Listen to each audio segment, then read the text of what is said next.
On a eu déjà aujourd'hui plus d'1 millier de manifestants qui sont venus de divers endroits de la Tunisie, du centre-ouest notamment, le foyer de la contestation, c'est là que tout avait commencé.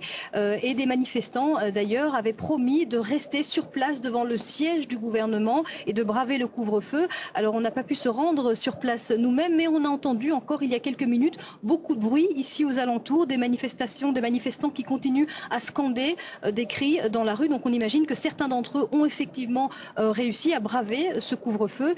Et puis donc dans les prochains jours, on devrait avoir de nouvelles arrivées de ces manifestants venus de province, puisqu'il y a des groupes spontanés qui s'organisent dans différents endroits du pays et qui ont annoncé qu'ils viendraient ici à Tunis dès ce lundi pour rejoindre la contestation.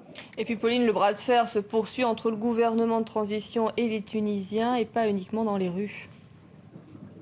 Non, effectivement, le gouvernement de transition qui est toujours sous pression et qui essaye pourtant de donner des gages à la population, de rassurer, d'assurer la population qu'il veut rompre avec le passé.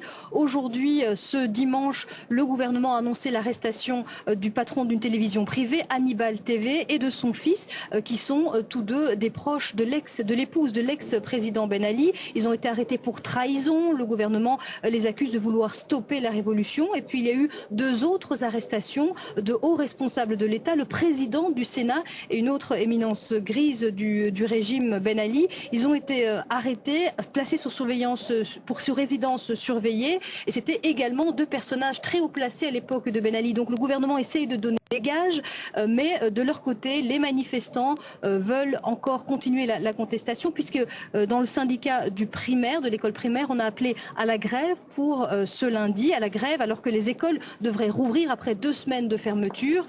Nous avons pu parler tout à l'heure avec le ministre de l'Enseignement supérieur, Ahmed Ibrahim, qui a lancé un appel à ses enseignants, à ses instituteurs, en leur demandant d'être responsables et de passer à une transition pacifique.